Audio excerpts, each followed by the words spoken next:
everybody, and welcome back to Discovers, the only podcast that reads, reviews, and ranks all 41 of Terry Pratchett's seminal comic fantasy novel series, The Discworld.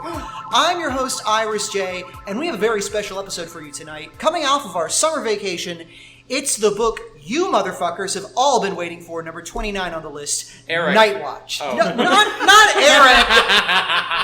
Jesus Christ. Anyways, it's also a very special episode because for the first time ever, we are doing a live show with all four hosts in the same room. How exciting! Woo! Which means for the first time ever, I can do the most useful thing ever and point to you to introduce yourselves. You go first. Hi, I'm Juniper, pronouns are she and her. I've been waiting to talk about this book the entire podcast, and I'm going to die today. I'm so excited. And you. This is Belina, she/they/CB. I'm just glad as hell to be out here, and I feel like I'm going to be massively out of my depth, even more than usual. Aww. And you. I am the internet's beloved Princess Grace, she, her, fey, fear, fair, if you're spicy. I am pleased as punch to be here as always. Wow. Yeah, it was just really, things really lined up for us, and I'm really excited to have everybody here where I can see all of your bright and shining faces. And you can see my weird facial expressions. I do have to say, I've recorded with you in person before, but I'm always sitting next to you. Yeah. And now that I'm actually You're staring at you, staring at me. you're so animated when you're introducing the podcast. Like, you really go for it. Well, It's fantastic. half of a vocal performance is body language, even if they don't see the body. Well, it's fair. That's just recording. Yeah, legitimately inspiring. Listeners, if you can tell that Iris is gesturing all over the place as opposed to not, Email please us. let us know. Aspiring voice actors, if you smile while you're talking, they'll hear it. It's true, they'll tell you that if you work at a call center, too. Yeah. They'll think you're talking like this, they'll be really confused. Night Watch. It's a book that you can read with pages. Wow. Published in 2003.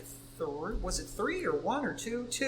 2002 by Terry Pratchett. Is this our first post 9/11 book? I think that The Amazing Maurice was post 9/11, but he was working on it before that. This is definitely the first one that I feel like was written in a post 9/11 world, for sure. And it offers the humorous and comic idea of what if cops were bad? In it, our baby boy, our favorite child, Sam Vimes, goes back in time and has a little adventure with himself. Belina, would you like to summarize the book for us? Okay. Give it your best shot, baby. All right, we're You got Lean, this. lean. Okay, we'll give this a shot. After a mishap atop the unseen university during a lightning storm, Sam Vimes, along with Carcer, a serial murderer who exists as a living antithesis for everything that Vimes stands for, ends up 30 years in the past, right around the time when one bad patrician was about to be replaced with another. In order to blend in, Vimes is more or less forced to step in and act like his own mentor, John Keel. Keel, true to his name, ate it off camera as a direct result of one more lunatic running around in the city these days. Due to the funny nature of time and the local monks that care for it, Vimes is given the somewhat improbable task of trying to keep the history as close to normal as possible while still pursuing Carcer. More importantly, Vimes has to ensure that he teaches his younger self the lessons they needed to grow up to be himself. Falling into the still warm footprints of his now late mentor, Vimes joins the Night Watch and tries to hammer it into shape. He is beset both by normal corrupt officers of the still nascent Watch on one side, the sadistically corrupt officers of the Cable Street Particulars, aka the Unmentionables, aka the Patrician Secret Police on another, and on all sides simultaneously is the chaos and revolution in the air. Despite his best efforts, history proceeds, and the Watch House is pressed into keeping peace, or at least a piece of the peace, as the citizens begin to build barricades against the chaos consuming much of the city. Good people die, bad people die, everything goes around in circles but ends up in the same place. Somewhat improbably, Vimes ends up almost exactly where history expected him to be, and is sent back into the present along with Carcer. Arriving back more or less when he had left, Vimes rushes back home to find that his wife Sybil is still in the middle of giving birth to Sam, Sam Jr.? Sam Jr.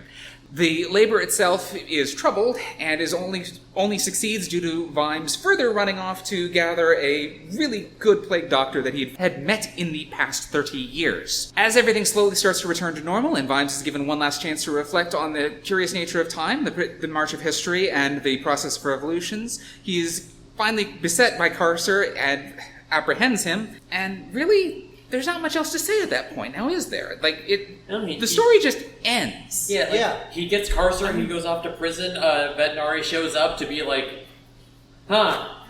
Yeah, he does his little like, I'm veterinary at the end of the story. What would you like as your little goodie bag this time? No, that was pretty funny. It's like, you can't bribe me with anything else. Yeah. It's like, what if I give you treacle mine? God damn it. Fuck. I guess you can give me that little goodie bag. It's like, you can't even give me a new dartboard. All ours are fine. Yeah. Very well done, Julian. Thank you so much. Well done. Yeah, Bling. It is interesting. I mean, like, this book doesn't have a lot of the stuff we kind of expect from a Pratchett book. There isn't really a mystery. There isn't really, like, a big twist halfway through. Like, the book starts out by being like, I'm in the past. Everyone's gonna die soon, and it's gonna suck so bad. And then the book is constantly like, maybe that, no, they're gonna die. Maybe that, no, they're gonna die. Maybe, no, they're gonna die. And then at the end, they all die. And it sucks. It's really bad. And then you're back in the present. And it's like, wow, that sucked. This is a really dark book. I like it a lot. The only thing we get is like, because at the start, we start with everyone celebrating the 25th of May and wearing the lilac, and we get some fucking cop who's like, oh, should I wear some lilac? And everyone kind of stares at us like, no. You don't get to. You weren't there. You don't know. And we're not going to tell you because you weren't there. Why aren't straight people allowed at Pride? And so that gets us, the audience, thinking, damn, what the fuck happened? Should I know? And then, we get to find out. Yeah. It's funny because it's not just... It's kind of... Like, when you think about it, this is a sequel to Thief of Time, essentially. Like, that was the last, like, kind of proper Discworld book, like novel type thing. And you can tell that the idea of thinking about time travel and thinking about playing with that was still kind of stewing in Terry's head. But in this one, it's a lot more, I guess a lot less abstract and a lot more like, okay, I don't need to explain how time travel works because we did all that in the last book. And also, this is the most basic, like, some magic happened. Yeah. Now, the past is fucked. We gotta fix it. Vimes is Time Cop. Thief of Time is like a Doctor Who episode. This is like a random sci-fi movie about time travel. Yeah. This is a movie. This is Back to the Future. Yeah, it is. He's gotta get with the lightning strike. Yeah. He's gotta get back to the future. Also, he does do some Vimes travel, if you will. Hey, thank you, Grace. You're wonderful. Have it help. So I guess, what did y'all like this book? Did you think it was good? Yeah. I thought it was shit. Okay, no, not true. I really liked it. I earnestly was like halfway through the book and going, man, I'm really not enjoying this as much as I think I'm supposed to. I'm gonna have a fight with June in a few days. And then I read the entire back third on the flight here, and over the course of it, I go, Oh, shit. Okay, no, I like this now. Yeah, no. Obviously, I have a lot of thoughts on this book. This book is really important to me. I love it a lot. It's really good. I mean, Vimes is my favorite Discworld character. He always has been. He was the character I latched onto when I was a kid.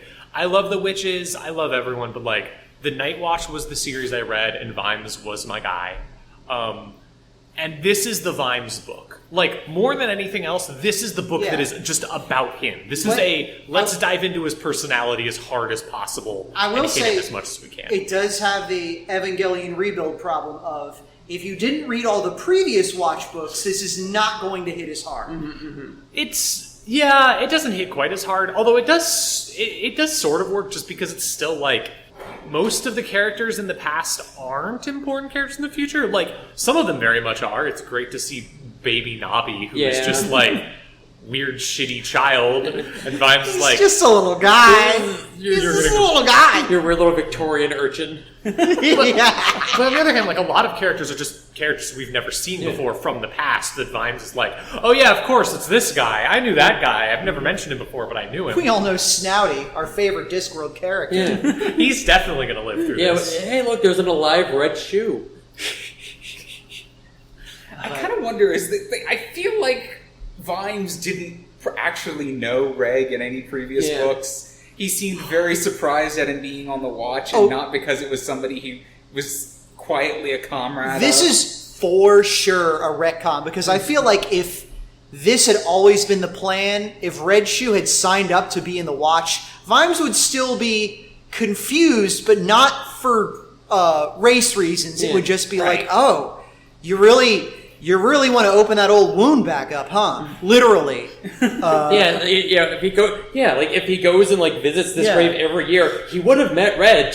But it makes sense why this book means it makes sense why Reg would sign up, because he's seen the potential of what coppers can be, and he wants to be that. So that's the interesting thing about the premise of this book, is this is the meeting of Pratchett's vision of cops, the meeting of his wonderful, nice, beautiful vision of what if the police force kept the peace and they were cool and they solved mysteries. And sure, maybe they were a little rough and tumble sometimes and did some stuff that's a bit, but like, they're great. They're the cops. You love them. It's the meeting of that fantasy cops with, okay, what are cops actually like? What is actual police force like? Well, you have idiotic bastards who are like terrible people who commit crimes mostly through not being willing to report the fact that their departments are full of terrible pieces of shit, and you have terrible pieces of shit who torture people to death. Those are the two cops in this book. That's what we're given in the past. Plus, part 3, the military. The military are also cops in this, and that's also a big point, I think, because they essentially have a militarized police response in a city, and so much of the conflict within the military characters is, we're not good at this, we don't know what to do, we feel really conflicted, this is bullshit. Also, a lot of us are either dying or deserting.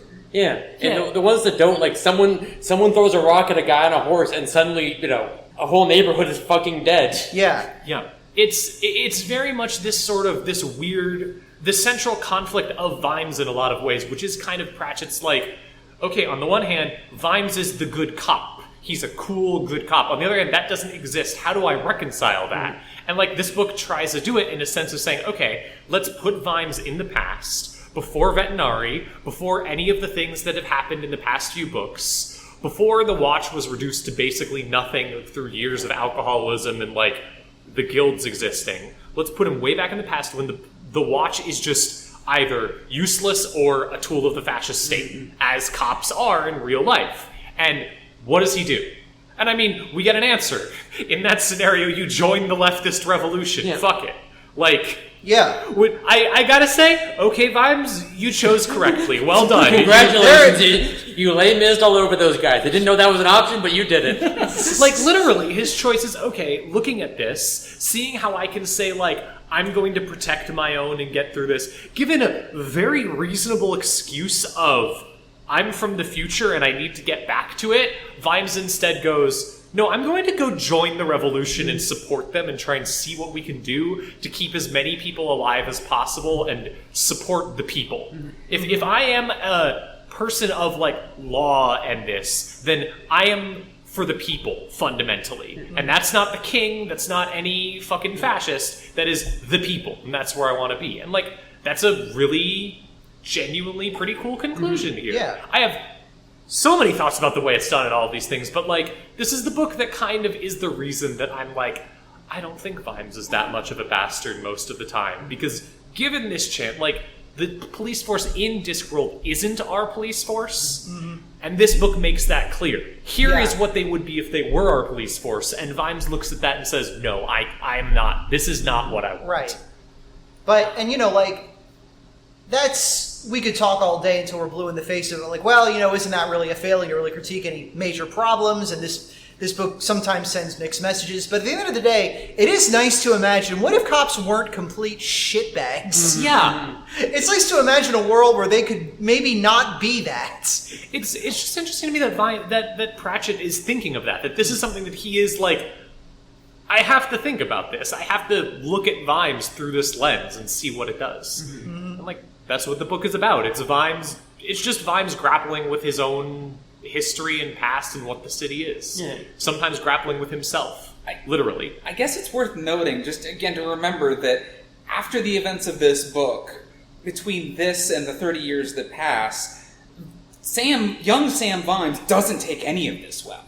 I mean, he is still going to be this just alcoholic, burned out husk of a man for 20 odd years before he finally starts pulling himself together over the course of, well, I guess that would be guards. Yeah. But that doesn't mean that he couldn't try, that he could... Like, much of the last third of the book is the part where Vimes is kind of breaking with history.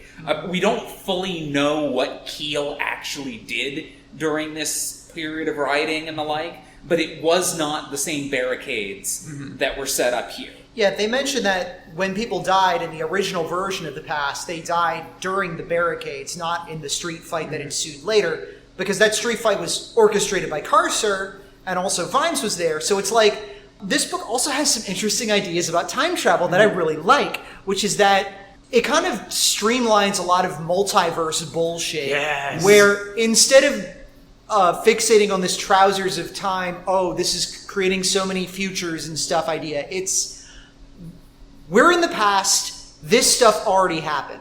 What's happening right now is going to be different than what happened then, but it's all kind of part of what's going to happen. It's not fate, it's more just like you're in a different bubble on top of the cosmic froth, and it's all going to get churned back together eventually. I also love that the history monks are specifically like, we don't fully get it. Like, it's weird. We're trying to figure it out. We're really excited about some of the theories. Like, part of the reason they're literally doing this is because, like, we have the best opportunity to study a weird guy in the past we've ever had. Oh, yeah. We gotta jump on this and, like, see what happens to this guy. We gotta try. We got Q back. Q's in this book. There's a really good bit where, like, right when... Because Vimes winds up in the past, and he winds up with, like... Keel's same, like, eye scar. Like, the same injuries the real Keel had. And they're like...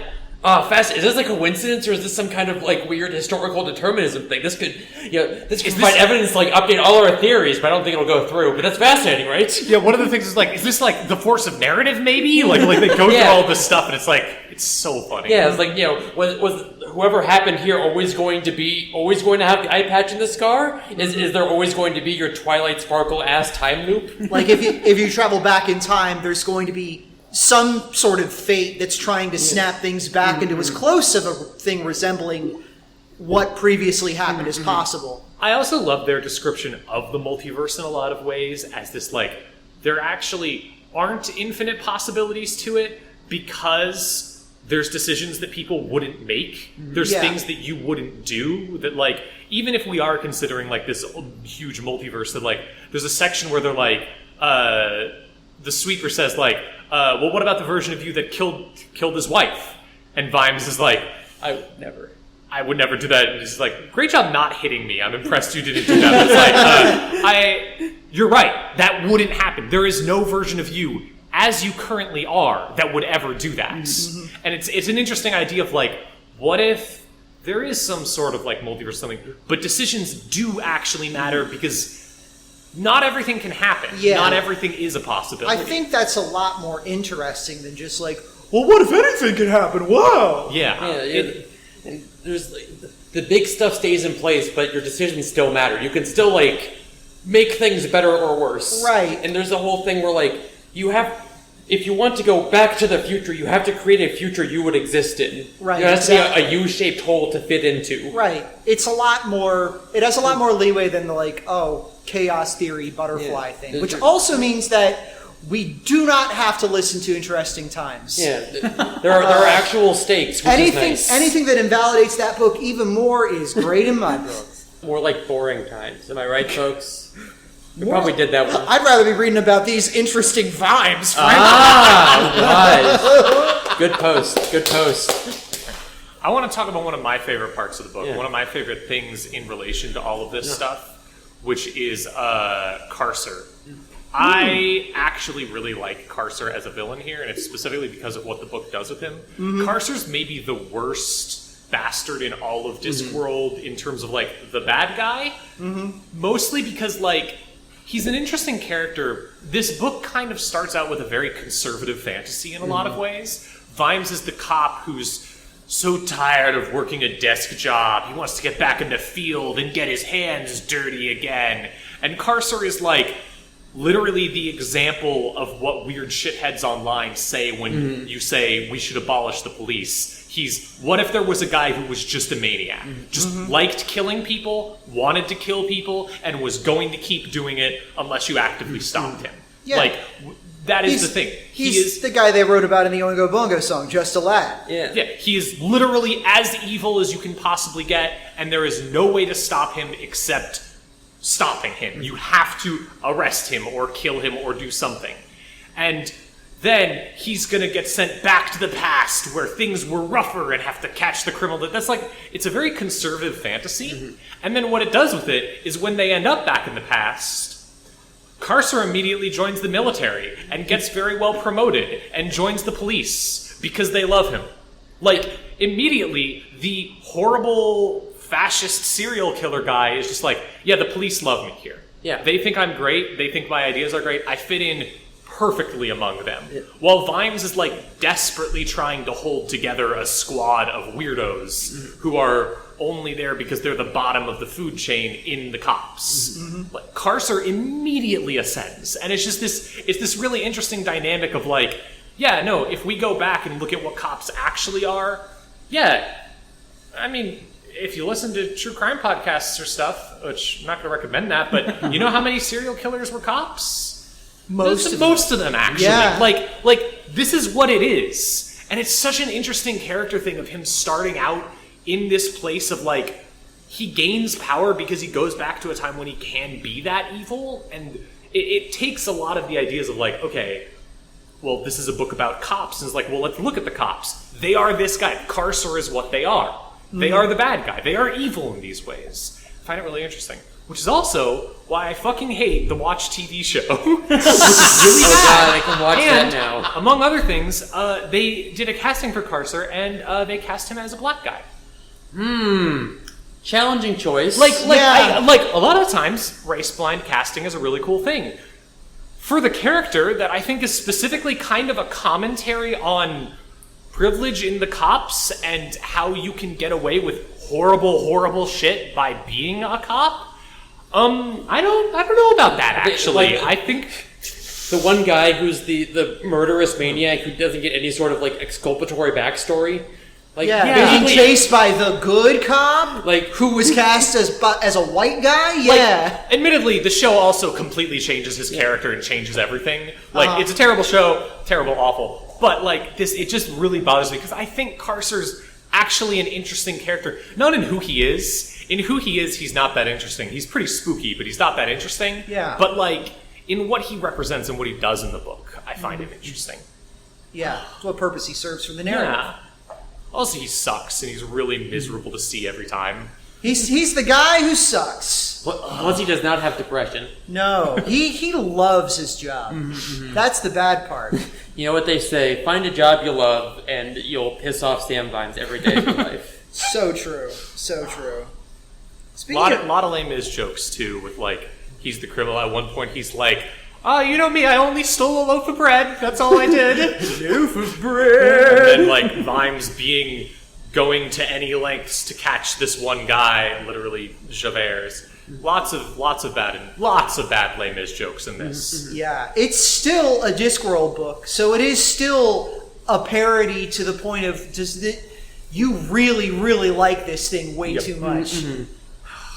But you know, it's also it also stands on its own as its own thing. It's Pride Month 24601. You want me to steal a gay loaf of bread? What do we think of some of the other characters besides Sam Vimes and Carcer? There were other characters. No, there were other characters. Yeah, it was an ensemble cast. I appreciate that we meet Sandra Batty, the one real seamstress in the Seamstresses Guild. I loved her. That's a very good bit. I love Dr. Lawn. Lawn was great. Mossy Lawn. There was a little bit of weirdness there where there's a little bit of an air of like, we can't do those midwives. We can't do that. You need a doctor, a male doctor to do it. Where it's like, that's a bit weird. But also, I do love his character of just like, yes, I'm a doctor. I'm here to do doctor things. Yeah. That's all I care about. I've invented this baby extractor, but no one will let me use it for some reason. Studied in Klatch. that's why he's actually good at being a doctor instead of just like squeezing all the blood out of somebody and then sticking some leeches in there. I love at the end of the book where Vimes like, I know a great doctor for specifically birth, and also like shows up like, if you can succeed at this, you are going to be the richest doctor in the entire city. Yeah. You're going to be so successful, and if you fail, you're fucked. Don't worry about it. Don't worry. You won't need to worry about it. And he succeeds, and I'm pretty sure he comes back in future books as like owning a hospital now, good. basically the first hospital. I would hope so. Yeah, part of the gradual modernization of Ankh-Morpork is we have a medical industry now. Yeah. I appreciate that in the Discworld they're called Sammys instead of Bobbies, because apparently they're called Bobbies because of like a guy named Bob. Really? Yeah, or like there was like L-Space goes into this, but yes, they're called Bobbies because like the English police force was started by some guy named like Roberts. That's weird. That's like his Bobbies, and so in the Discworld they're called Sammys. The Sammys. Huh. I thought it was cool that we saw a very young version of Miss Palm. Yeah, the Miss Rosie seamstress Palm. Pleader. She was great in this. I love that. Her whole thing with a reasonably priced love. Yeah. Reasonably priced love and a hard-boiled egg. Yeah. Instead of free love. Yeah. Plus the agony aunts were fantastic. They're all real fun. Just whenever they show up, lots of great lines. It's really wild though because like this is a really great Discworld book. So many of these characters are not in the same format that you will normally expect to see them. It's not a default Discworld book. We get the Back to the Future thing where Vimes runs into Dibbler in the past, and he gives him the idea, and he's trying to say, and that's cutting your own throat, is it? Oh, I like the sound of that. Wait a minute. I love Vimes' little realization of like, oh God, what have I done? Oh God, when he Listen, does you that. can only fix one thing in the past at a time. Just let that snowball roll downhill. Yeah. It's fine. Don't worry about how the movies turn out or whatever the fuck. Yeah, it's it could be worse. You could have told him about Johnny Be Good. You don't like this, but your kids are gonna love it. Kids are gonna love these meat pies. Yeah. I thought the police who Vimes works with were pretty interesting. I think that Ned Coates in particular is one of my favorite characters. Yeah. Because he was really like he wasn't on Vimes' side ever once, but also I really appreciated that they had at least one real sharp cop who was like, none of this shit adds up, and I am trying to be the best person I can right now in this situation with what I know, and I don't trust this guy. Yeah, this guy knows too much. He knows too much. He doesn't look like John Keel. He doesn't seem like John Keel, and he's pushing for some really wild moves here, and I don't really trust like that because nobody does that around here. Interesting dude, kind of ambiguous on whose side he's on, but ends up being an okay dude in the end. Yeah, he's a really good contrast to a lot of the other characters, because a lot of the characters in the past, especially in the police force, are just kind of there for Vimes to be better than. Yeah, like they're fumbling dipshits. They're fumbling dipshits. It's... You know what I kept thinking when I kept reading this book? What? This feels like a Batman comic. You're not wrong. Yeah. No, you're right, yeah. It does. And Vimes is just, this is one of the problems that kind of happens at the end of Discworld. Vimes is too powerful. He's too good at everything. He's unstoppable. He's literally He's literally vengeance. Yeah. He's the knight. And in a future book, that will become even more of a thing, and that'll be fascinating. But he's so powerful. I think this book really has him at his best, though, because it has him on the back foot at all times, while still making it clear that he's so much cooler and better than everyone around him, which is, I'm a sucker. I want to read about the guy who's doing, really good at everything and really cool and fixing stuff and trying his best, even while he's, up against history, the entirety of history. That's just a good story right there. Yeah. But he does love his wife. There is a point near the end of the book where he does remember his wife, and that does give him the strength to keep going. The monks give him back his silver cigar case, and he's like, oh my god, the one time when smoking is going to save a life is right now. Notably, it doesn't give him the strength to keep going. It gives him the strength to stop going with the flow of history. Like, he had just kind of given up and was just like, we're fucked, we're doomed. And this is like, no, I'm Vimes, and I'm gonna fucking fight for the people, even if it means completely blowing up history. Like, literally, knowing about his future is the thing that is like, lets him go, fuck the future. I don't know if I'm gonna even get there, but I know who I am and I know what I have to do. Yeah. It's about doing the job in front of you. It's not about doing something else. It's doing what you can do right now. I appreciate the sort of callback, since, we do the job that's in front of us, is derived from Omnian religion. So the whole, this is now, we are alive, is actually still echoing hundreds of years later. Damn! Small God sequel confirmed! Nice. That's great. I love this book. Yeah. It's a good book. I really love this book. Yeah. Here, I'll tee you up for another, 90 minutes of conversation. What's your thoughts on Red Shoe, June? Oh, God. I mean, Red Shoe is fascinating. So, okay. I have a random fanfic I found on Tumblr that I really love about Red Shoe. Yeah. That tries to reconcile how the revolutionary guy ends up becoming a cop someday. And I think you mentioned basically why, that, if you've seen the idea that this could be a force for good instead of nothing. And if you're that strong of a leftist and you saw that scrap of sunlight, then it's like, you gotta cup that in your hands and never let go. Exactly.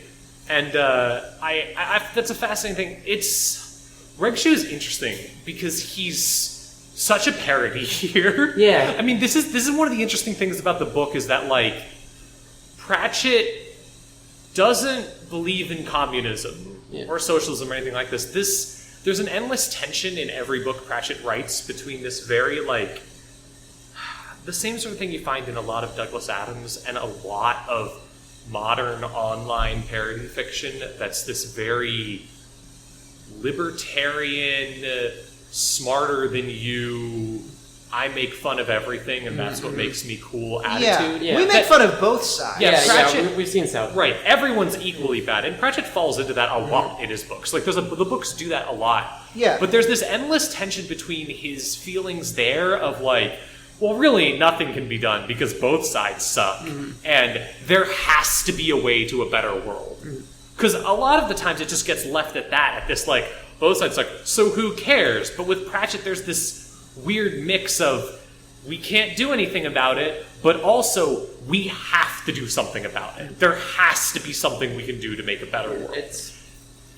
It's angry. It's fueled by this desire for something more than what's there. Yeah. It looks down on Red Shoe, the literal flag-waving revolutionary, and is like, look at this idealistic dingus. Yeah, doesn't he know revolutions don't work? That it's about the shaking hands in the halls of power that really get things done, but it's, Yeah, and it's like, Vimes is saying that, it's like, didn't your, great-grandpa behead a king or something? Didn't Kingslayer Vimes? Yeah. Is this your guy?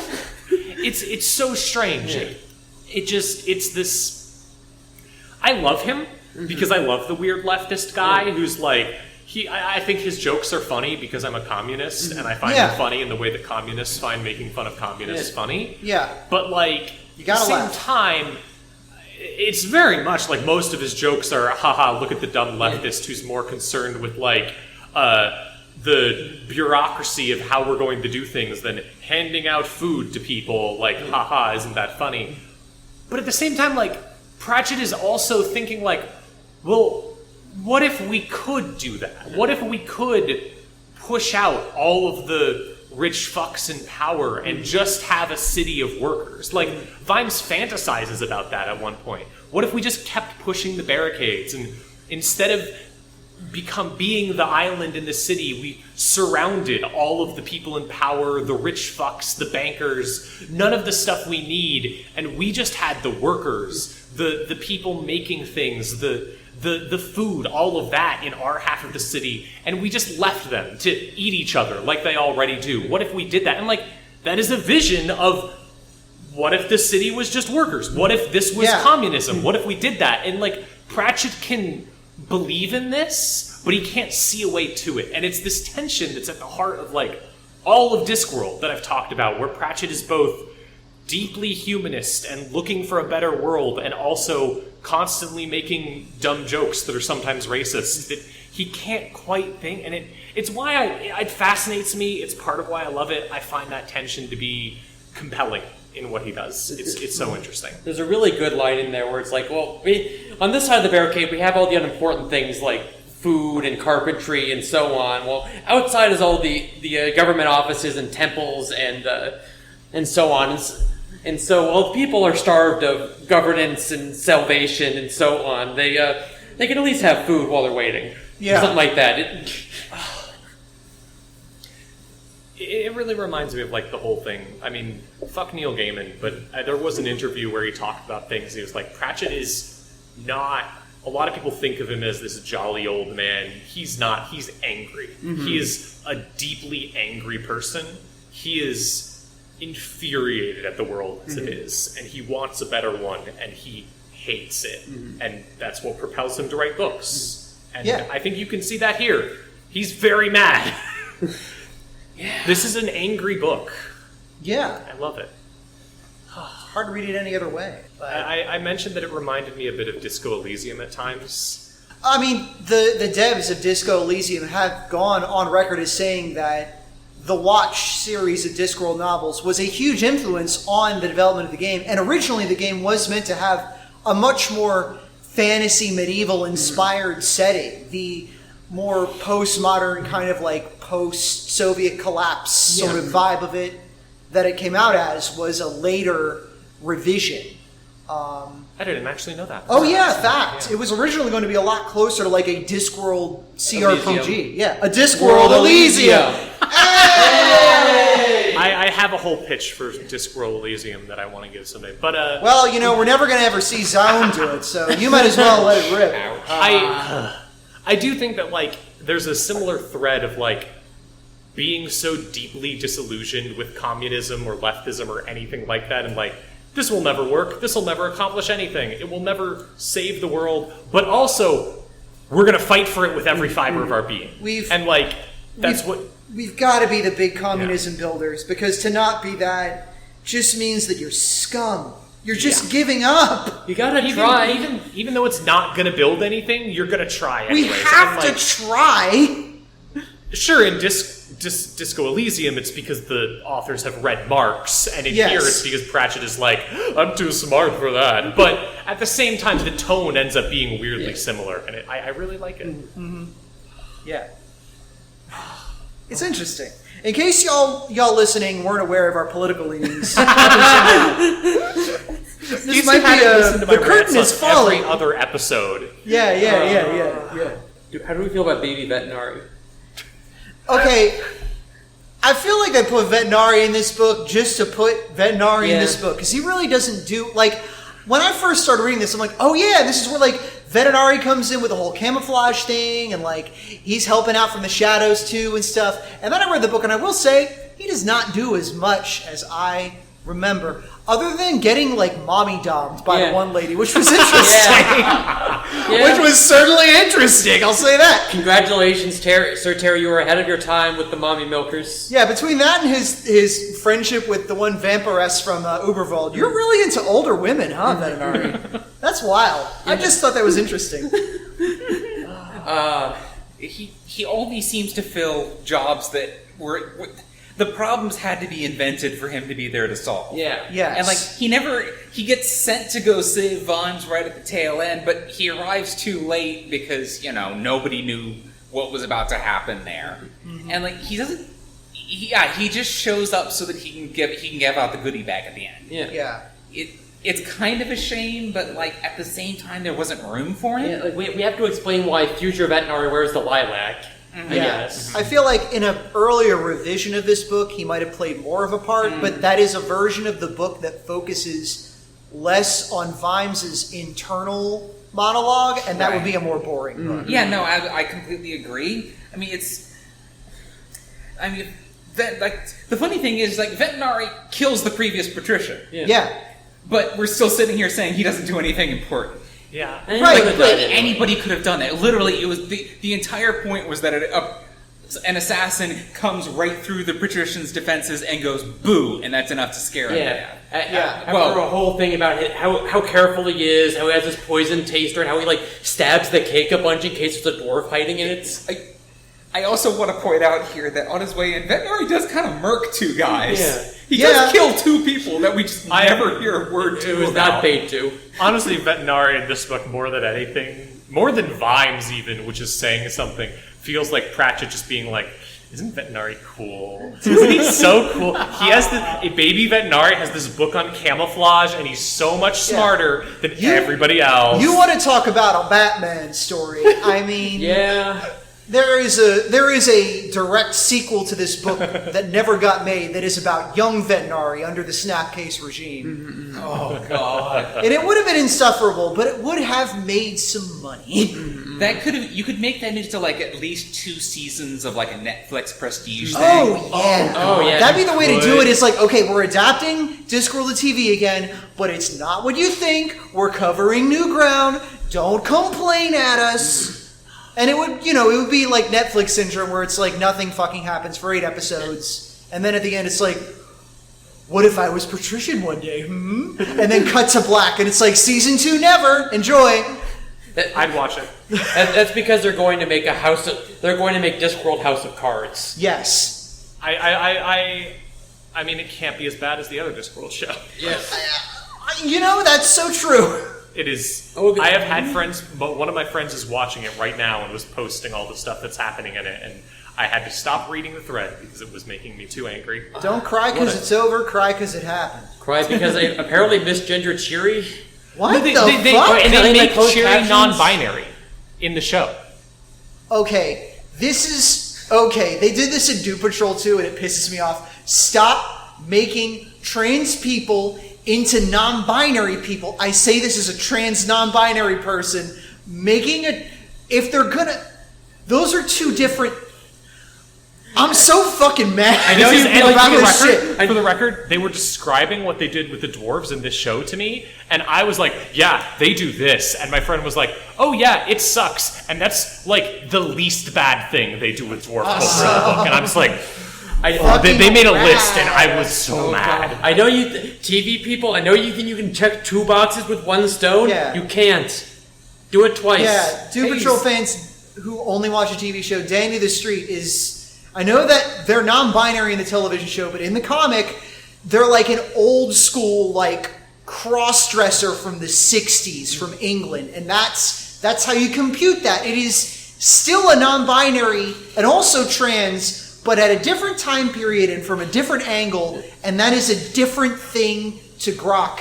And it's a gender we don't have much of anymore. Yeah, it's just, I don't know. It's updating all this shit means that you lose the historical and cultural context of it. It's funny, because my entire knowledge of the Watch series began and end with, speaking of 2 boxes with 1 stone, they kill Detritus in episode 2.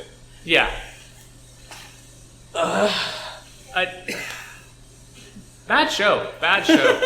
I wish y'all could see the motions that Iris is going through. She's going... Iris is going through every stages of grief. Yeah, I was going to say, going through the stages of grief 1.5 times. I'm stuck on rage. I think maybe we should... I will say this in its defense. Everything I've heard is that the guy making it didn't want to make Discworld and was just making his own show. Which people would love to make a Discworld show? Yeah. Okay, sure. Yeah, you did not care at all. You made something completely different. Okay, fuck you. Why didn't you hire us? We would have done a much better job. Yeah. BBC, if you are listening, we will make you the greatest Discworld show ever made. It will be so good. You have no idea. It's going to be so rad. You won't even believe it. So many characters that you didn't know were gay are going to turn out to be gay. Yeah.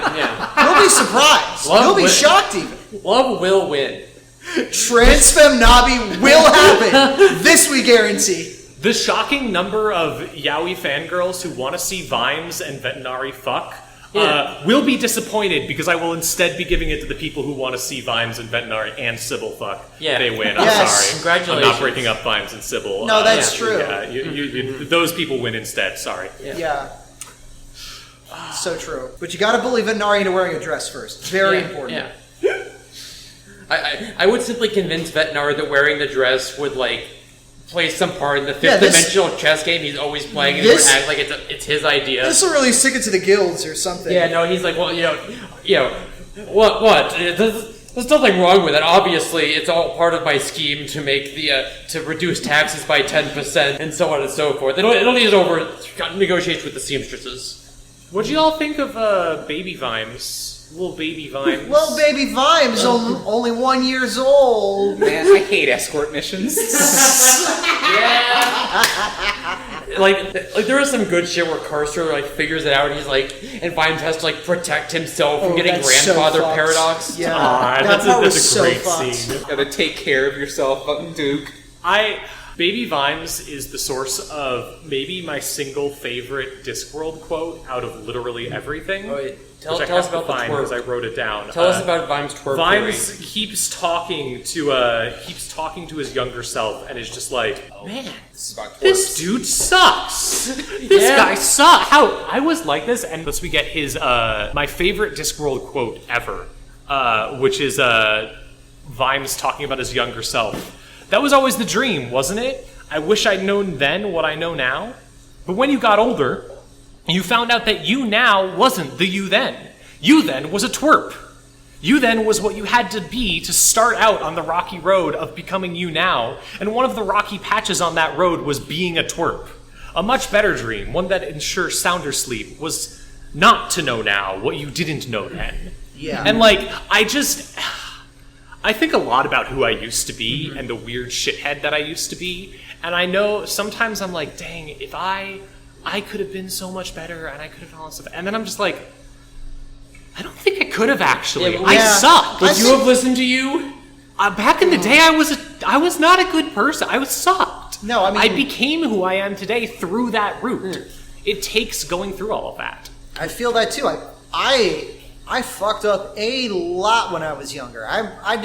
If I could do it again, I would do many things differently. But also, if I simply did 100% perfect run on my life from go, then I probably wouldn't be even remotely the same person, and I probably would be an awful person now. We'd miss you. Yeah. Yeah, that's true. You gotta be. You either have to be a twerp then, or you're gonna be a twerp now. Exactly. It's good that you got it out of your system early. I'd like to think. I find a lot of meaning in that just because I think a lot about who I used to be, and I don't know, I'm glad that I am who I am today, and the things I went through were the things that I had to go through to get to where I am today. And all I can do is hope for tomorrow. It is perhaps a stroke of grace or good luck or what have you that I avoided realizing I was trans in the middle of conservative ass South Dakota. It would have been nice to know sooner, but also what the fuck would I would have done surrounded by the college Republicans and the college Libertarians? Yeah, I know exactly what would have happened if I had realized I was trans when I went to art school, because there was a girl who was trans in art school, the one I went to, and people were not nice to her. Yeah. Man, they were not nice to the cis girls. I think they would be even worse to me. Yeah. I forget what her name was, but if you're listening to this, I'm really sorry about how they treated you. Well, that's depressing as shit. We're here now. That's the thing is, we're here now, though. But we made it. We're here now. We're we here. went through the 30 years of depressing alcoholism that Vimes goes through. Yeah. We made it. Yeah. You know, alcoholism, gender dysphoria, 6 to 1. It's the same thing. I find the approach to Vimes and his alcoholism really telling of the way Pratchett approaches a lot of stuff with Vimes. Because, I mentioned this book being a bit of a seeming at the beginning like a bit of a conservative fantasy. But, the thing about Vimes is all of that stuff that, is shitty stuff about him. The fact that he is kind of racist sometimes. The fact that he is, generally rather conservative and set in his ways. Yeah. The fact that he was an alcoholic and it sucked for everyone around him. The fact that he is incredibly cynical and misanthropic, all of it. The fact that he's a deeply angry person. None of this is seen as things that are, secretly good about him. Mm-hmm. The conservative fantasy is to take those things and be and all this stuff is true, and that's why you need me. Mm-hmm. I'm so cool, I'm like this, you just gotta deal with it. Well, the fantasy here is of, this is what I am, and I know that, and I put the fucking work in to control that. That is not going to define me. It's not going to create the person that I am. I'm going to create that person. This is the beast, and you keep it chained. You don't let it control you. You use it to fuel you when you need to go beat a bunch of people up because they're really evil. Yeah. I thought about this a lot, in particular with this book's approach to the question specifically of arming cops. Not least because that was the whole topic of a previous watch book. But in this, there's such a tension of like, okay, so Vimes' principles are members of the watch shouldn't use knives. That's why the Unmentionables are fucked up, because they use knives and they move to kill. We use truncheons and also occasionally a blackjack or a coach from Mrs. Goodbody.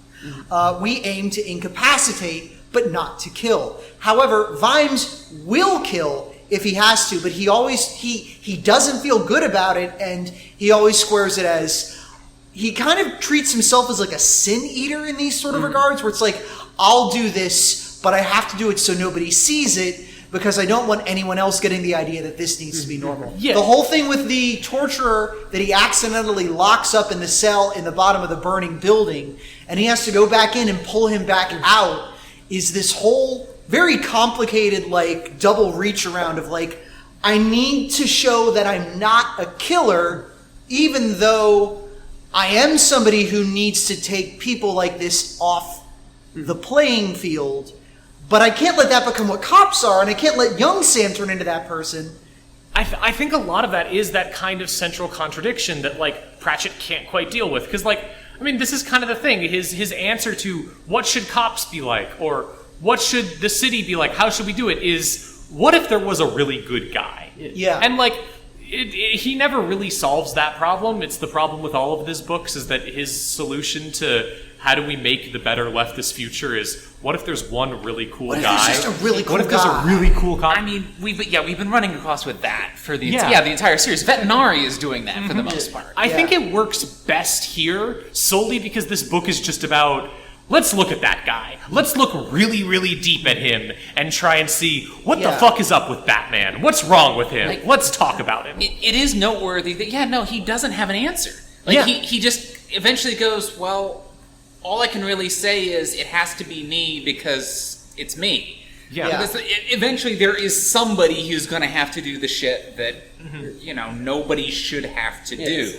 Someone has to be the perfectly good example of the guy who, like, the scene where he's like, there's, shit's happening all around the city, every other watch house, people are dying, and Vimes, like, opens the front door, turns on all the lights, just kind of sits there with his hands full, with like a mug in one hand and a cigar in the other. And it's just like, hi! Yeah. Like, you want to come in? It makes me think of that one 99 PI episode about like the one town in California in like the 70s that was like, okay, we're going to try something new here for a little bit because we're a small town and we can do this. All of our cops, they're not going to dress in police officer uniforms anymore. They're not going to carry guns. We're going to put them in blazers and neckties, and we're going to call them like city ambassadors or some shit. And they're still going to patrol, and they're still going to be first responders and stuff, but they're not going to like, we're not going to make them look or act like cops. And it made crime go down. Surprising no one.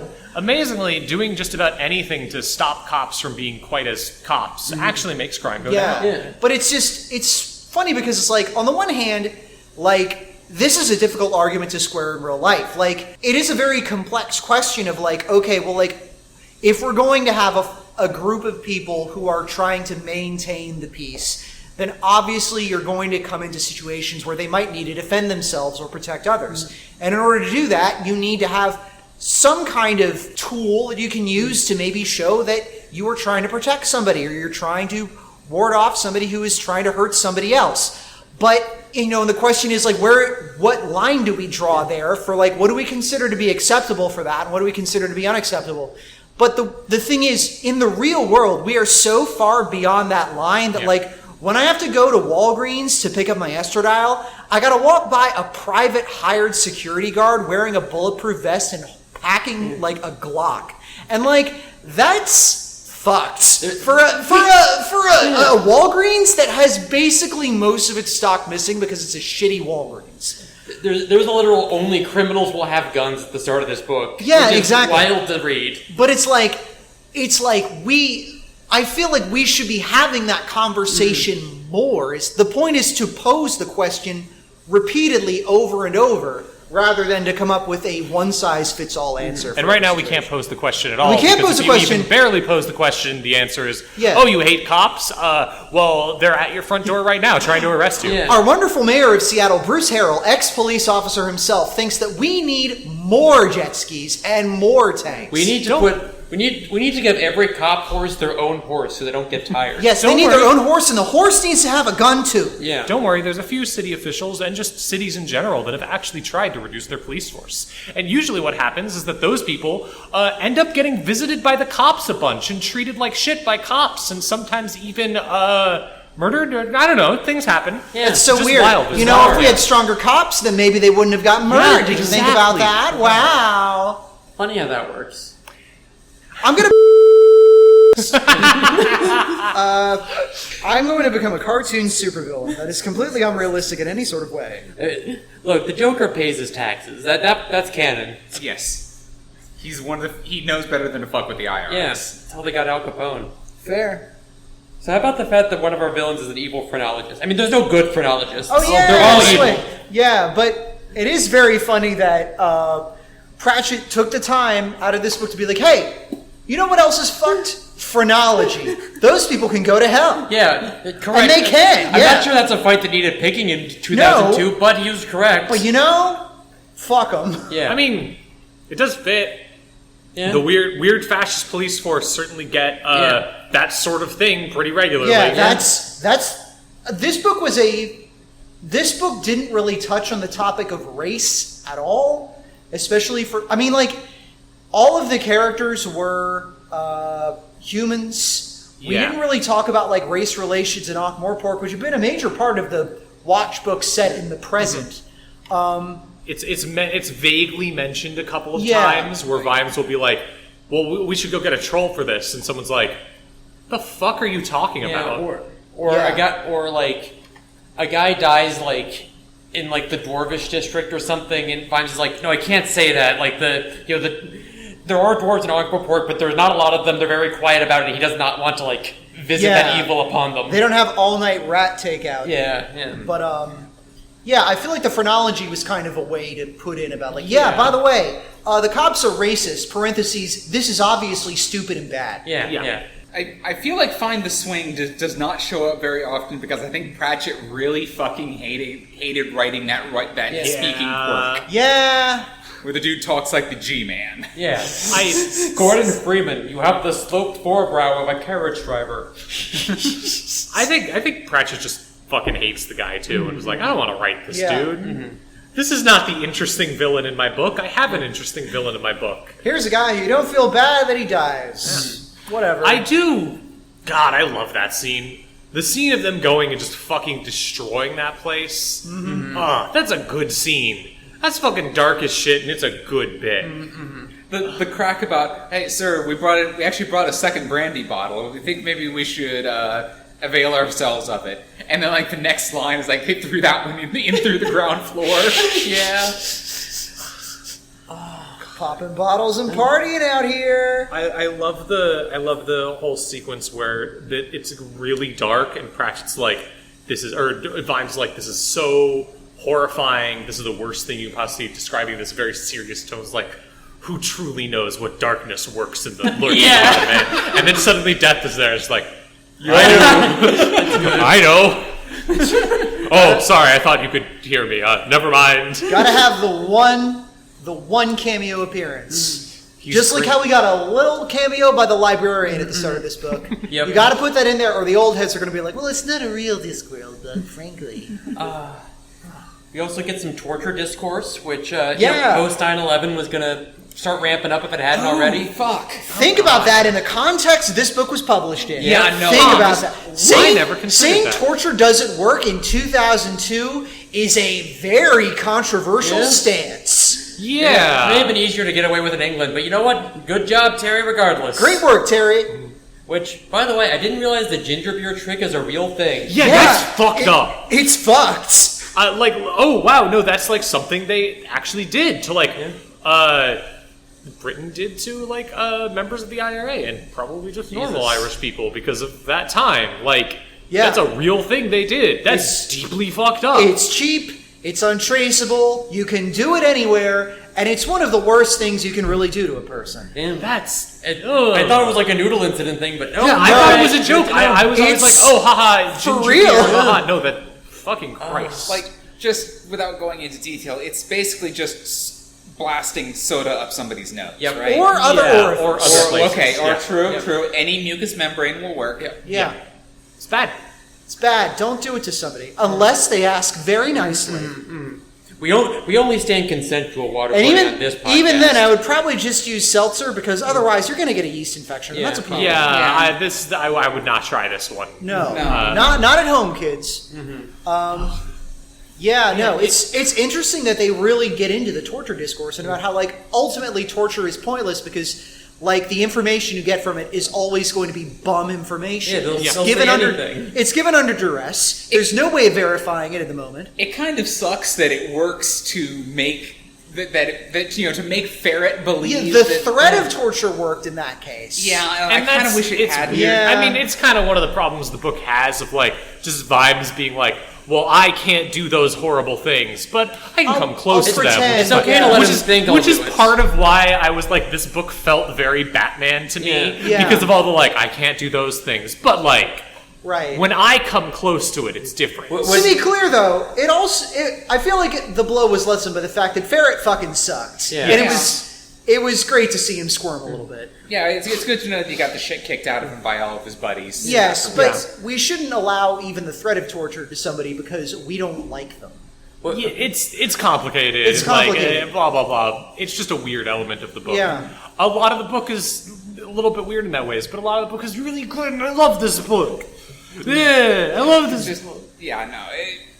Sorry, I'm not going to say anything new. It's just, No, you're right. You're definitely right. You're so wise. You're extremely You're wise so and new wonderful. What was your favorite joke? God, I've been thinking about that. I actually don't think I have one because I can't really think of any other real jokes that were in this. I think I mentioned most of mine, but I liked the exchange about the on whose authority when he bursts into the Cable Street office. He was Mr. Burley and Mr. Strong in the arm. And Yes.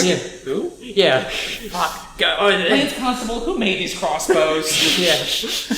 It doesn't work because it's not two names. You can't say, Smith and Wesson. It was a low-key one, but I like that during the scene at Cable Street, Vimes threatens Swing with he fights back against him with a big metal ruler, literally the rule of law. But I'm Tish. Hey. I really loved the joke of Reg Shoe always going to commemorate the thing with everyone else, even though he died. So he just goes and lays in his grave for a while. He with spends everyone else. the night there. Yeah. I feel like if I was a zombie in that situation, I would do the same thing, though. It's treated very sweet, and the joke is that it annoys the gravekeeper. He's you make it more work for me. It's this sort of thing that I think Discworld excels at, which is taking something that's very goofy and silly and a joke and being but it's kind of sincere, actually. And it's very how sweet. he shows his respect. I think it's nice. He's doing more than anyone else. Everyone else is just putting an egg on a grave and wearing a little sprig of lilac. Dude's spending his whole day down there. Yeah, it's I do also love Reg Shoe on the barricade. You may take our lives, but you'll never take our freedom. It's wrong! Yeah. Also, But you know what? And even then, he was right, though. Yeah. And also him going, I regret that I have but one life to live, and Vimes being I have good news, Great. buddy. We get a joke about woman slaughter, which I always appreciate. And also, I don't appreciate woman slaughter at all. I hate when girls die, but when are we going to get woman slaughter? Hopefully never. When are we going to get woman? This is not a one-size-fits-all joke, Grace. There are exceptions. Everyone's talking about manslaughter, but when are we going to get woman's laughter? Here and now. Good save. Wise. And also, there's a bit where the history monks are showing Vimes it's a Zen garden. Yes. And there's a whole bit where it's just like an open garden in Ankh-Morpork, and it's all combed and it's like full of litter because like it's Ankh-Morpork. People just throw their trash wherever, and Vimes is like, and he's like, oh yeah, that's the discarded Sankey that tells us that all things that announce the preventions were the pound of cure, and the discarded cigarette packet that says that the beauty of impermanence, and then it's like, and Vimes is like, does that beer bottle represent something? And he's like, yeah, some bastard keeps throwing them in here. I fucking hate it. So great. It's good. There's some good. There's some funny bits in this Yeah. joke, despite it being a dark book. I wrote down Vimes horse understander, but I do not remember what I meant by that. Remember how badly mistreated the station horse was. Oh, Right, Mildred, right? Marilyn. There we go. Actually, my favorite joke in the book was absolutely Sandra, the actual seamstress. Yes, very good. She was my favorite joke. Just everything where she shows up and she's just like, yeah, I'm a seamstress. And Vimes keeping like, a seamstress? Yeah, I'm a seamstress. It's like, But the also- explanation being, there's a lot of single men in the city. They don't know how to deal with socks. They need someone to do that, and they show up at the seamstress guild. We need somebody. Yeah, it's so good how there's like, there's a lot of men whose wives have died, and they miss certain things a wife can provide. And that both goes towards, the sex work, and also, I need these socks darned. It's so good. Yeah. But also she's plot critical because when you first meet her, she's helping smuggle weapons as well. It's very good. Which is wild. I was going to say, this isn't a joke, but it is a fun little note. When Lucy is in that, in the, I guess, other dimension time or part of the temple where Q is doing testing, the testing area. Soto appears in that. And if you remember closely, listeners, Soto is the character that they added to Thief of Time, who was a reader who won a sweepstakes and became a bit character in Discworld. He's back. So now Soto appeared in more than one book and therefore is a recurring character. Hell yeah, well done. Congratulations to contest winner. That doesn't really matter at all, but I thought it was neat. I bet Soto appreciated it. I thought it was cool. I do love that this book is like a stealth sequel to Thief of Time, even though it's also like a direct sequel to Thief of Time. But like the fact that the thing that happens because of Thief of Time. That's why it gets sent back in time. That's There's a brief reference when the lightning bolt strikes that apparently all the clocks in one of the local clockwork all stop for just a brief moment. I wonder why. Weird. There's a lot of interesting discussion in this book. There was a part that had like my favorite, and then immediately following that, my least favorite part in the entire book. With my favorite being like the discussion with Vimes of like money and the fact that like, no, you don't have like they talk about secondhand shops, and he's like, we were poor, but we couldn't do that. We had to keep our dignity. We would never buy from the secondhand shop. We'd buy the shittiest clothes you could find, but then we'd never buy them from there. And there's this... I was like, you can't go to a pawn shop, but you can go to the thrift store who buys things from the pawn shop. Right, yeah, it's stuff like that. And it's like, there's this real air with Vimes, especially in this thing of like being like, I had this really specific... Right. Extremely poor, but trying not to acknowledge it upbringing. And when it gets dove into, where it does here a few times, including a scene where he's like, I cannot go home right now, no matter how much I want to.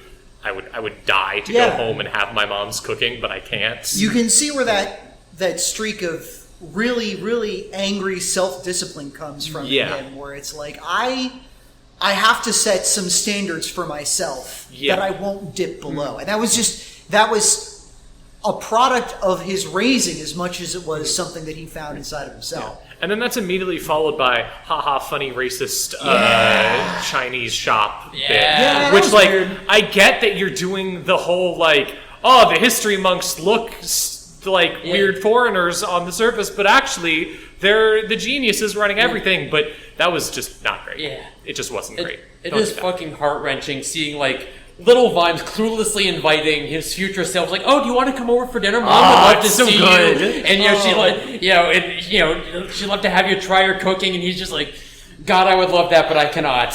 Yeah. Just Oh, he's dying. That was so heart-wrenching. sad. Okay. The other joke I bothered writing down was at the start where he's like, Vimes is getting all dressed up in his like fancy armor that he hates, and he's like, God, the gold plating, I hate it so much. It like, even though I know it's all ceremonial, it makes me feel like the rich bastard I am, and like I'm complicit in this. It's glit by association. Yes. It's so. There's a similar gag afterwards when he comes back. And Ridcully is smart enough to remember how much Vimes hates this, about how his breastplate was perfectly, Terribly, irreparably dented. Yeah, completely just by quantum Totally companies. trashed. Because he's familiar with Vimes' feelings of guilt. There was one moment near the end I loved, which is Vimes like going into like the final fight of the book. And at this point, Ned is like, yeah, I'll fight with you because, like, I get it. But you got to tell me what's going on. Vimes is like, I'm from a different time, and that's how I know everything that's going on. And Ned looks at him, like, coated in blood with 2 swords, and how he's been fighting is like, from how far back? That was the best joke That of was the bit. It's a great bit, especially after everything.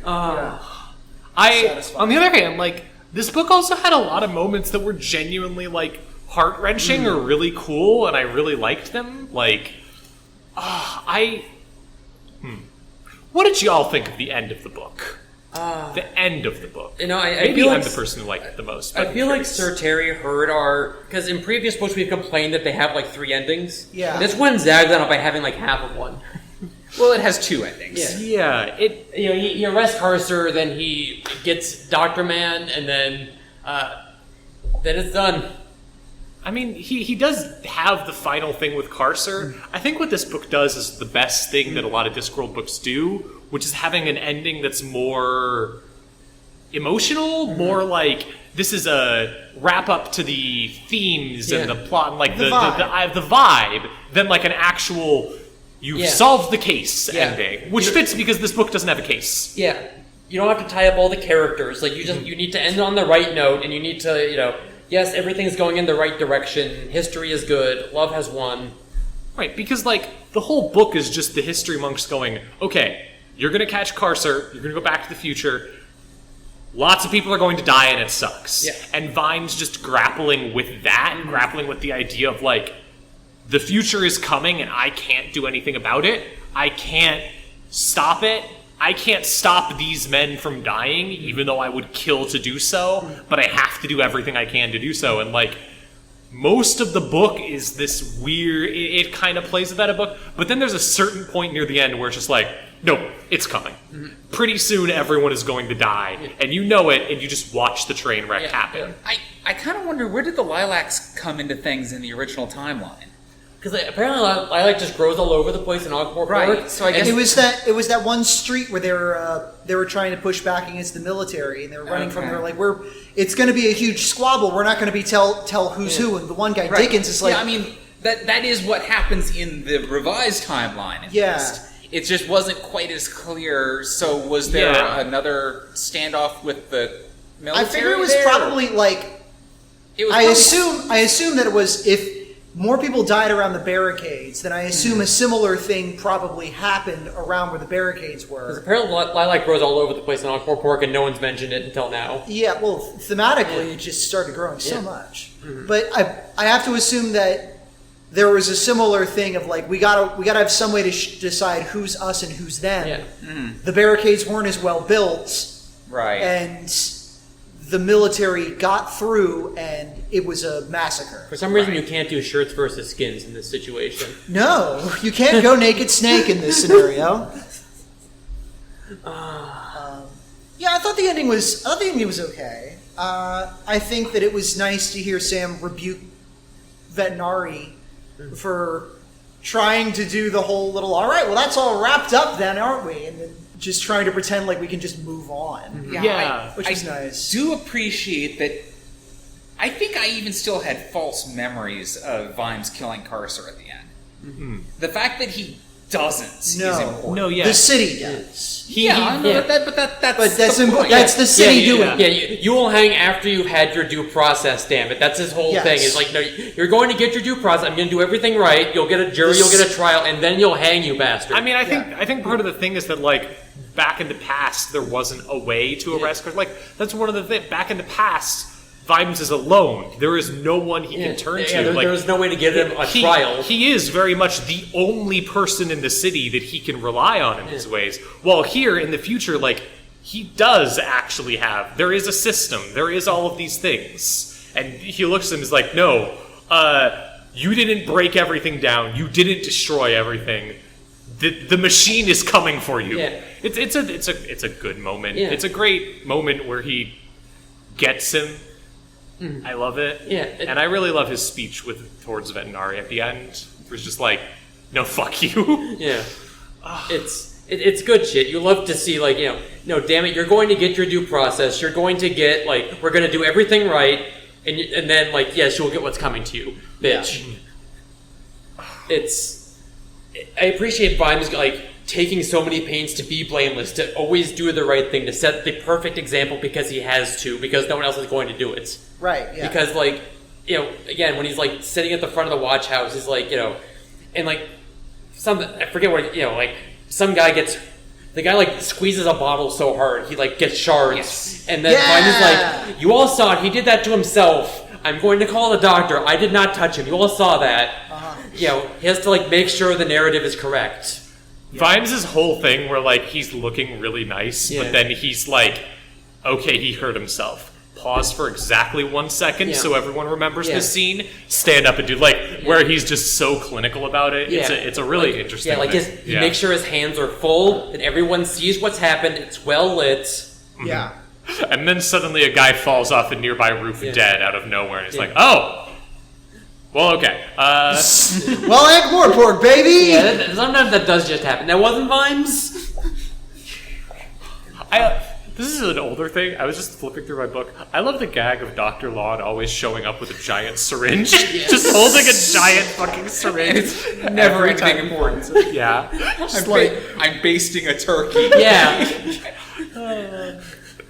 Stuff the turkey. I already did that. Yeah, another good bit. I also, my favorite moment in this book is when young Samuel Vimes is born, and Vimes' response is, I'll teach him to walk. I'm good at teaching people how to walk. Because he just spent the whole book teaching himself how to walk in the past about this. And it's a great callback. It's really good. It makes me cry. I think I actually like the ending more after discussing it here. I'm realizing the entire point is just that, the systems came through. Ankh-Morpork is a place where the system can work. Yeah. Which, holy shit, that would be nice. That is this book is kind of saying, okay, we can't really reconcile the fact that, like, we're writing a book about cops, but it's a system that works and all of this, and it's like, okay, let's go back to a time when it didn't. Let's look at what it would be like if it didn't work.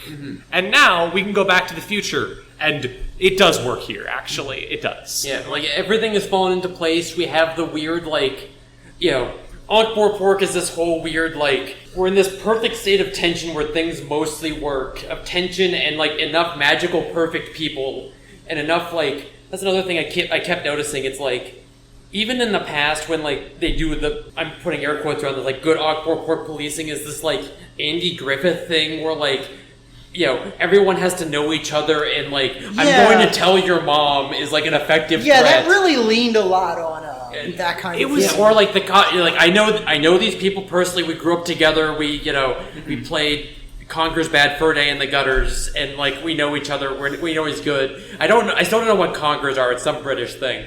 They're like a nut that falls off a tree, and then you dry them out, and you tie them up to a string, and you whack them against each other, and you see whose conker is stronger. They have competitions for it to this day, actually.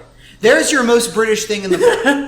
Thank you. I appreciate that. I feel like I used Is that British? It's a British thing, yeah. It's Conker's very British. as a thing that you play when you're a kid. That's There's probably American variations where you use acorns or something, but Conker's specifically grow it England. I feel like it was some version in that's something. That's why they named the squirrel that with the bad fur Because day. Rare is a British studio. because they're aggressively British. And also Conkers is a slang term for testicles. Yeah, I kind of figured that. Here's your other JoJo reference, your clacker balls. Yeah, essentially, yes. There's also a line about like people being magnetized together, like in that one episode where Joseph and Avdol get magnetized together. By Mariah. Yeah, and they queerbait, which also happened in High Card, but worse. Yes. So, speaking of high card, are we ready to get on to the rankings? Yes. I literally pulled up the ranking. Wait, right hold on. now. I have to think if there's anything else I want to talk about. Yeah, because we do have another. You do have. have another like 20 minutes if you'd like to. No, I fucking. Hold on. I'm thinking about my favorite kill book. you. I'm thinking about my favorite book. I love this book. This is the book I really like. I feel like June's been exploding, and we have to We've give been her our talking voice. about how much we love this book for the past hour and 20 minutes. I think that's a pretty good amount of time. Don't to worry, talk about my book. part in the rankings will be short. But no, I've talked before. I mean, Vimes' whole thing of just like the only person you can rely on is yourself, and you have to define your moral code and do all that. I've talked about how like that was so influential. This was the book I think that really hit me the most and was the reason that I fell in love with Vimes so much. Like, this is the book that really influenced me the most in regards to trying to be a better person, especially without religion. The idea of like trying to create a self that is your own moral code is sufficient, that you do have control over yourself, that you are someone who is not ruled by every little thing that happens or by some other force, but rather by like actually trying to be a good person for yourself. This is kind of the book that I really think solidified that in a way, and I love it. It's my favorite Discworld book. Yay. Yeah. I'm glad I read every single other Discworld book up to this point so that I can decide. On to the rankings. Yeah, this is my favorite Discworld book. Yeah. Y'all can argue about it should be lower, but that's my vote. I was going to say, I was going to do the ha-ha hokey-doke bullshit of like, okay, well, compared to our last book. But the last book we read actually scored pretty high. The Amazing Maurice is at number 3, so like already we're up in the rare air here. Let's just cut to the chase. Is this better or worse than Feet of Clay? I hate to say it, I actually do think I like this better than Feet of Clay. It's definitely better than The Truth. I would be willing to say it's better than Feet of Clay. Yeah. Like, it's at least number 2. I would not be mad if it were number 1. I feel like, the thing about this book, too, is it's really tight as a book. It really hangs together real nice. A lot of the stuff that I feel like in previous books would have been filler, in this book, it's still kind of filler, but it's like emotional, and it's like dark, and you're not like, that was a dumb joke I don't care about. You're like, oh dang, Vimes is really having it rough, and like that's a much. I'd rather do that than be like, oh wow, Knobby Knobs, what are you doing in Feet of Clay? This sure is a subplot. Yeah, the most fillery stuff in there was the Venonari stuff, and even that was like, oh yeah, there's really the whole subplot with Venonari and the Madam was kind of to illustrate that whole, people in back rooms wheeling and dealing sort of aspect. That was the actual revolution. That was the actual plot. Yeah. So, like, I can't even argue that was filler. This book is, like, a really tightly constructed, like, political plot boiler. So, like, it is Feet of Clay, for all its positives. It does have extraneous bits to it. This isn't very surprising. I feel like we're not taking a very controversial stance, but yeah, I'd say for now, probably at number 1. Now, later on, when we get to books like Going Postal, like Thud, like Monstrous Regiment, which is coming up in 2 episodes. Hell yeah. That's going to be a lot more contentious about, are those books better than this book? But I think it's not a wild take to say that this book is really good. Although I will say, ooh man, at least read some other watch books too before you read this. Yeah, that's the thing. I would not recommend this as the first one because it's really Vimes is the end of his character arc. Yeah, he's going to show up in more books, but this is his apotheosis. Yeah. This is really where he peaks. Man alive, what a book! It's so good. I'm real excited to compare this, honestly, now that I've read all of them, to some of the future books. Yeah. I'm excited for Going Postal. Next book is Monstrous Regiment? I didn't No. realize... No, it's not? Next book is The We Free Men. Oh, okay. You're forgetting the young adult novels again. Yeah, I forgot about that. Oh, I'm excited for that because I've never read it. I've never read the Tiffany Aching It's book. the first Tiffany Aching book. I've never read it too. This is Terra Incognita for me. Yeah, I'm so excited. Hey, the last time we read one that none of us have read before, it was Amazing Yeah, Maurice. it was so- great. Yeah, that Amazing was Maurice great. is fantastic. Yeah. So, I would still say, listener, if somehow you're on this episode of the podcast at this point and you've never read a Discworld book, go read Amazing Maurice I'm going to say instead. that's really likely for this episode, though, because I know a lot of people who haven't read Discworld, but they're like, I hear Night Watch is pretty good. Mm-hmm. If you've hit this point, don't read this book. Go read Amazing Maurice instead. It's the best first Discworld book, and you'll be like, wow, that was cool. Now I'll start reading other things. You and then can, eventually but you know, get we back have to this amazing ranked list that you can start at the top and work your way down, and then you can stop whenever you feel like you're ready to, because really, at the bottom of the list, there's not a lot. Do read at least one watch book before you do this one. Just don't start here. Yeah. Even though it's our number one. Yeah, you just give them Feet of Clay. Yeah. Yeah, that's the problem. Feet of Clay and then Night Watch is the way to do it. Word. Well, that was Night Watch. Thank you for listening, folks. We really appreciate it. You can Thank you for having us. You can subscribe to our podcast on your various podcasting app, Apple, Spotify, whatever the hell. We have a website, discpod.xyz, or XYZ, I guess would be the proper way to say it, because this is a British series. Do we have any fan mail? We haven't been getting a lot of fan mail recently, which saddens me. So if you want to talk to us, discpod on social media at Blue Sky Co-host, Twitter, Mastodon at queer.party. We have disc at hypnovire.us, DISC at hypnovir.us as an email, and you can send us all of your thoughts about the Discworld or about our podcast, or just whatever you're thinking about at the time. Tell us we're great. Yeah. Or tell us we're shit, and then I'll delete your message. Yeah, but if it's great, we'll read it on air. But yeah, I've been Iris J. You can find me at irisj.net, patreon.com/irisj. I really appreciate all of our longtime fans' patience for this episode coming out.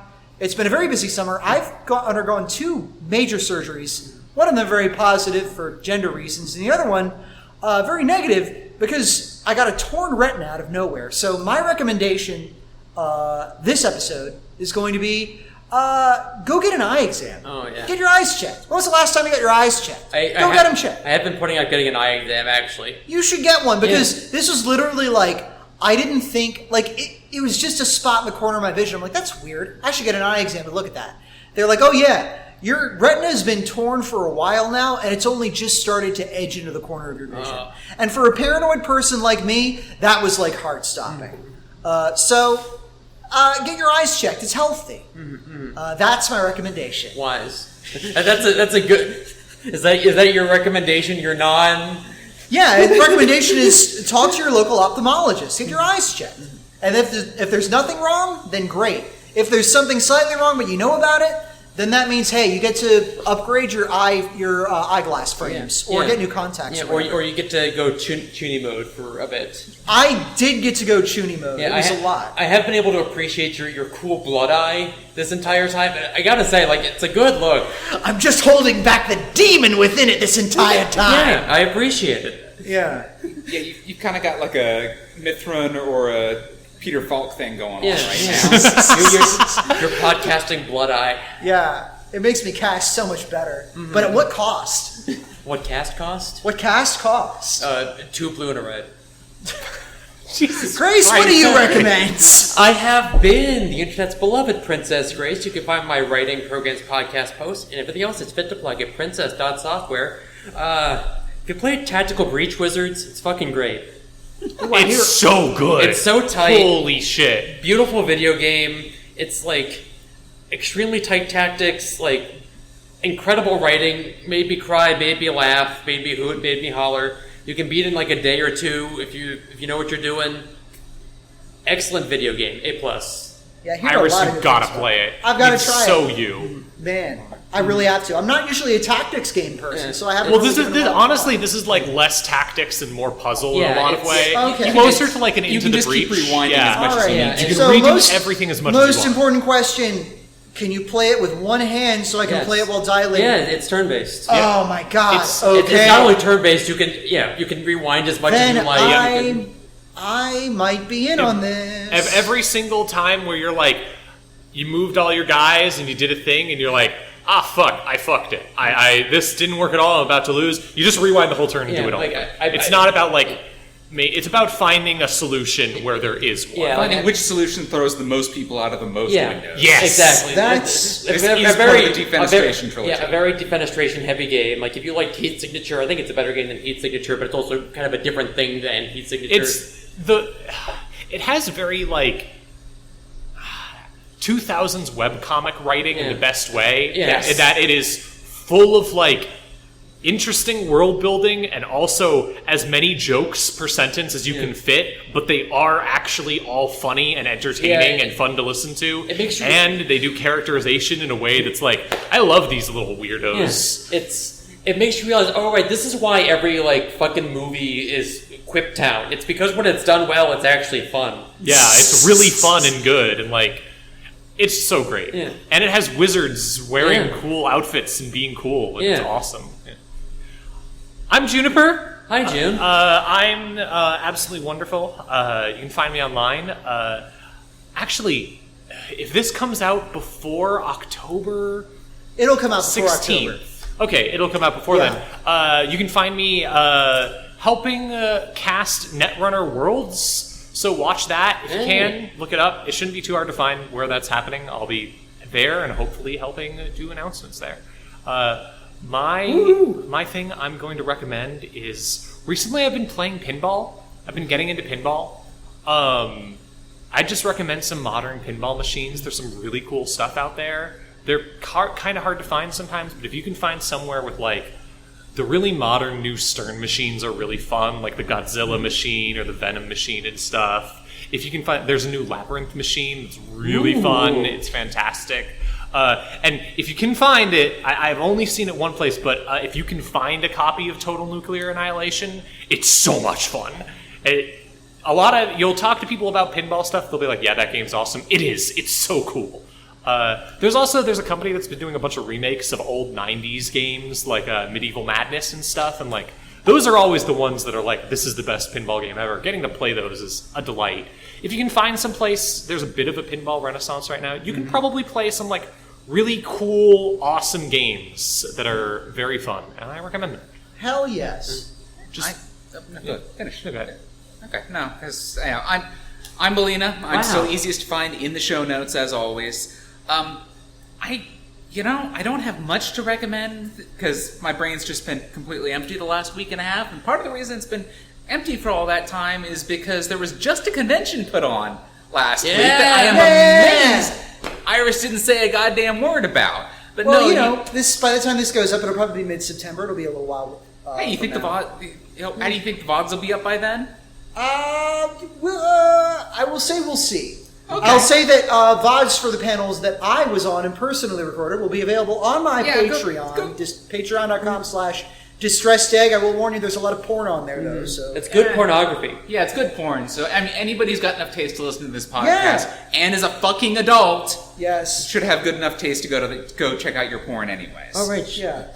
Well, thank you for recommending me. Yeah, you're great. Yeah, It was. CBS just happened. I We raised over $20,000 Hell for yeah. the $20,000 transgender and education 69 cents exactly. Hell yeah, Thank you. love wins. for the Transgender Education Network of Texas. It was our most profitable year ever. Well, not profitable because we didn't make any Most money. successful year. Most successful year raising money for charity. So that was pretty cool. Yeah.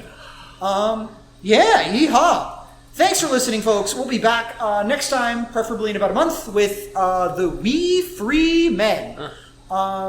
Shouldn't be as long of a wait as this episode. So thank you for bearing with us. Finally, the Nintendo Wii Free Men. Will they Wii U Free Men? Or will One they? way to find out. Which way will our opinions switch on this book? Game Boy Advance. Ooh yeah. Anyways, have a good night, folks. Truly, it was a night watch. Goodbye. Follow your dreams. I'm gay. Love wins.